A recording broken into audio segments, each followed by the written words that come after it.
क्या आपने कभी सोचा है कि जिस भीड़ भाड़ वाले रेलवे स्टेशन पर आप रोज खड़े होते हैं, वहां आधी रात को कोई और भी आपका इंतजार कर रहा है? हादसों से मेरा मतलब है मृत्यु।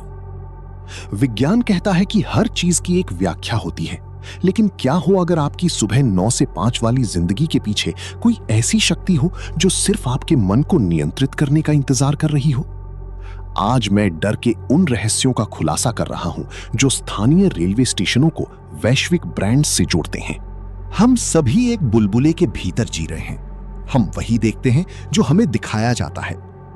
एक आम गलती ये है कि हम सोचते हैं कि डर और भूत प्रेत केवल जंगलों या पुराने किलों में ही होते हैं, लेकिन सच्चाई ये है कि काले साए हर जगह मौजूद हैं। चाहे वो ब्रांड हो जिसे आप पहनते हैं या वो ट्रेन जिससे आप घर जाते हैं, हर जगह एक छिपा हुआ सच मौजूद है जिसे मीडिया कभी सामने नहीं लाता। आपको लगता है कि विज्ञान के पास हर सवाल का जवाब है, लेकिन फिर ऐसा क्यों हुआ कि दुनिया के सबसे प्रसिद्ध पैरानॉर्मल जांचकर्ता गौरव तिवारी ने अपने रहस्यमयी अंत से पहले अपने भीतर एक नकारात्मक ऊर्जा महसूस की थी? क्या आप उन संकेतों को अनदेखा कर रहे हैं जो आपके ठीक सामने मौजूद हैं? आइए एक वास्तविक जैसा लगने वाला उदाहरण देखते हैं। मेरा दोस्त देवांश, एक सामान्य सेल्समैन, जून 2024 की एक रात अंधेरी रेलवे स्टेशन पर फंस गया। आमतौर पर अंधेरी स्टेशन सबसे भीड़ भाड़ वाले स्टेशनों में से एक होता है, लेकिन उस रात वहां केवल सन्नाटा था। उसने वहां 3 लोगों से मुलाकात की जिन्होंने उससे एक डरावना सवाल पूछा, तू पण मरशील ना? क्या तुम भी मरोगे? ये केवल एक कहानी नहीं है। शोध बताते हैं कि मुंबई लोकल ट्रेनों में हर साल 2000 से अधिक लोगों की मृत्यु हो जाती है।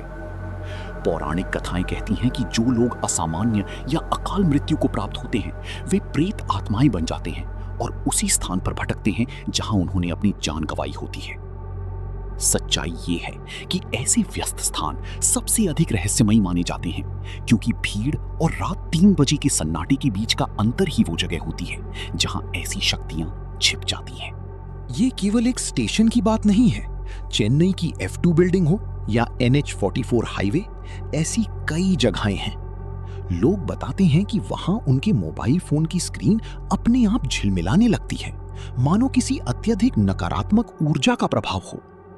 ऐसा क्यों होता है? क्योंकि कहा जाता है कि हमारे आधुनिक ढांचे कई बार मृत्यु स्थलों या पुराने दफन क्षेत्रों के ऊपर बनाए जाते हैं। इस्लामी इतिहास के अनुसार जिन मनुष्यों से भी पहले अस्तित्व में थे, वे बिना धुएं वाली आग से बनाए गए थे।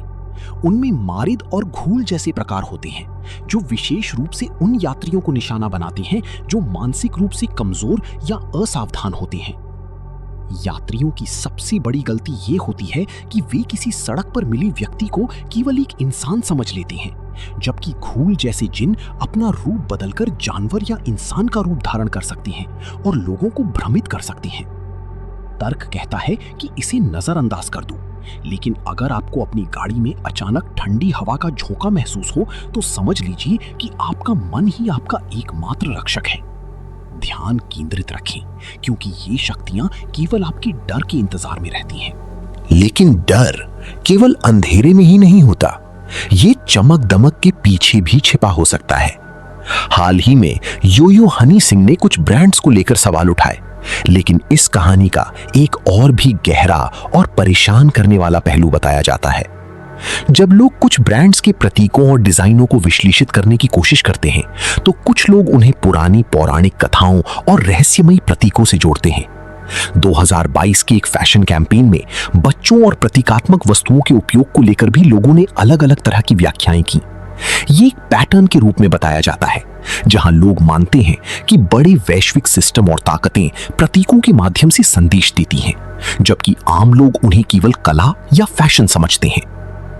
कुछ सिद्धांत इसे प्राचीन 9 गुप्त ज्ञान पुरुषों की कथा से भी जोड़ते हैं, एक ऐसी कहानी जो सम्राट अशोक के समय से जुड़ी बताई जाती है। कहा जाता है कि उस ज्ञान को 9 भागों में बांटा गया था, जिनमें से एक भाग प्रचार और जनमत नियंत्रण से संबंधित था। आज कुछ लोग मानते हैं कि ऐसे विचार आधुनिक दुनिया में भी अलग अलग तरीकों से दिखाई दे सकते हैं, जो ये तय करते हैं कि हम क्या सोचते हैं और किस पर विश्वास करते हैं। सबसे बड़े छिपे हुए सत्य की, मृत्यु के बाद का जीवन। विज्ञान इसे अक्सर एक कल्पना कहकर खारिज कर देता है, लेकिन कुछ तंत्रिका वैज्ञानिकों के अनुसार एक सिद्धांत है जिसे 7 मिनट का जीवन कहा जाता है। इस सिद्धांत के अनुसार जब किसी व्यक्ति की मृत्यु होती है तो उसका मस्तिष्क लगभग 7 मिनट तक सक्रिय रह सकता है और इस दौरान वो अपनी पूरी जिंदगी को एक चलचित्र की तरह दोबारा देखता है। इससे गहरा सवाल उठता है, क्या हो अगर आप अभी जो जीवन जी रहे हैं वो वास्तव में उसी 7 मिनट का पुनः चलाया गया अनुभव हो? क्या हो अगर आप पहले ही इस दुनिया से जा चुके हो और ये केवल आपकी स्मृतियों का एक चक्र हो? हिंदू धर्म में 84 लाख योनियों की अवधारणा बताई गई है, जिसके अनुसार मानव जन्म अत्यंत दुर्लभ माना गया है। चाहे वो निकट मृत्यु अनुभवों में देखी जाने वाली सफेद रोशनी हो या गरुड़ पुराण में वर्णित यमराज के दूतों का वर्णन, कई मान्यताएं ये संकेत देती हैं कि शरीर नश्वर है, लेकिन आत्मा अपनी कर्मों का भार लेकर आगे की यात्रा करती है। दोस्तों, हम भूत प्रेतों से डरते हैं, लेकिन मेरी रिसर्च का सबसे बड़ा निष्कर्ष ये है कि इंसान ही एक दूसरे की आत्मा को छीनने के लिए काफी है। चाहे वो तिहाड़ जेल में बंद किसी कैदी की कहानियां हों या ऐसे प्रयोगों की बातें जिनमें चेतना को प्रभावित करने वाले पदार्थों का जिक्र किया जाता है, कुछ घटनाएं ये सवाल उठाती हैं कि मानव मन कितना खतरनाक हो सकता है। या फिर वे सिद्धांत जो कहते हैं कि कुछ बड़े तंत्र हमारे इतिहास, फैशन और सोच को नियंत्रित करते हैं। असल खतरा अक्सर किसी अदृश्य शक्ति का नहीं, बल्कि हमारी ही आसपास मौजूद लोगों का होता है। सच ये है कि वास्तविकता कल्पना से कहीं अधिक भयावह हो सकती है। हमारा काम है हमेशा सतर्क रहना, चौकन्ना रहना और अपनी मानसिक ऊर्जा को उन प्रभावों से बचाना जो उसे नियंत्रित या प्रभावित करना चाहते हैं। जीवन एक रहस्य है और सत्य अक्सर मौन में छिपा होता है। याद रखिए, काले साए हर जगह मौजूद है। यदि आपको ऐसे गहरे विश्लेषण और ऐतिहासिक शोध पसंद है तो चैनल को सब्सक्राइब करें, क्योंकि अगली वीडियो में मैं एक ऐसे भारतीय मंदिर का रहस्य उजागर करने वाला हूं जिसका संबंध सीधे 9 गुप्त पुरुषों के मुख्यालय से बताया जाता है। और यदि आपने मेरी कश्मीर हॉरर स्टोरी नहीं देखी है तो यहां क्लिक करके जरूर देखें। सतर्क रहें। धन्यवाद।